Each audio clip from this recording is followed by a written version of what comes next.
Iginiit ni Pangulong Ferdinand R. Marcos Jr. ang pagpapaganda ng mga pasilidad at pagpapabuti ng serbisyo sa mga paliparan sa bansa.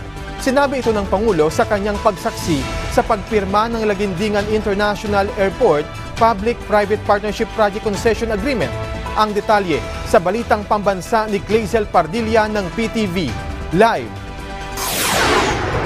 Yes, Alan, inaasahan na masisigla pa ang turismo at mas lalago pa ang ekonomiya sa Northern Mindanao sa tulong ng Public-Private Partnership Concession Agreement sa Lagindingan International Airport sa Misamis Oriental.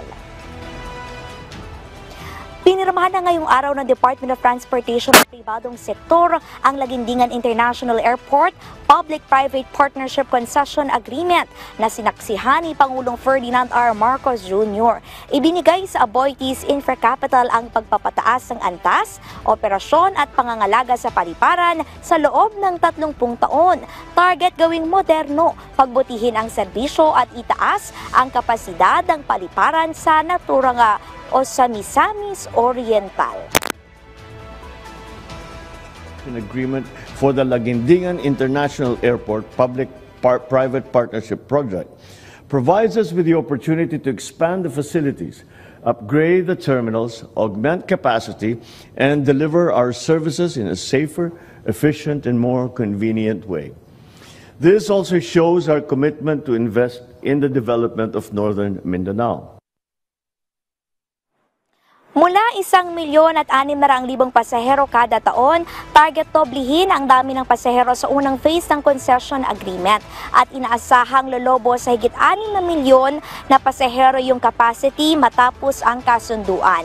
Tiyakan niyang sisigla ang turismo, darami ang mga mamumuhunan at makapagbibigay ito ng mas maraming oportunidad sa mga nasa hilagang bahagi ng Mindanao. Malaki ang strategic advantage ng Lagindingan International Airport na malapit sa Cagayan de Oro, Iligan City at napapalibutan ng mga highly urbanized sa mga probinsya.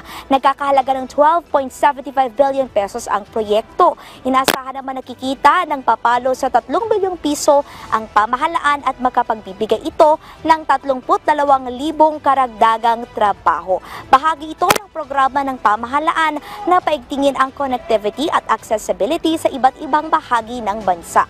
Samantala kasunod ang pananalasa ng Bagyong Christine at pinsalang idinulot ito sa iba't ibang bahagi ng bansa, siniguro ng Department of Transportation na handa ang ahensya sa paparating na undas. Nasa 3 milyong pasahero ang inaasahan sa mga paliparan at pantalan. Aabot naman sa 1,500,000 ang commuter na pupunta sa mga terminal ng bus.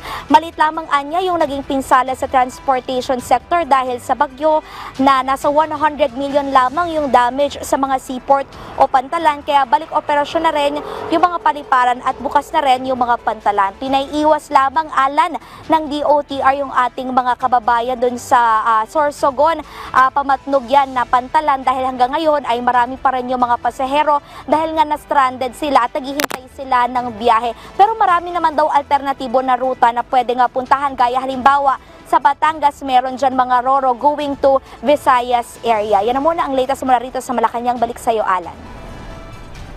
Maraming salamat, Glaizel Pardilla.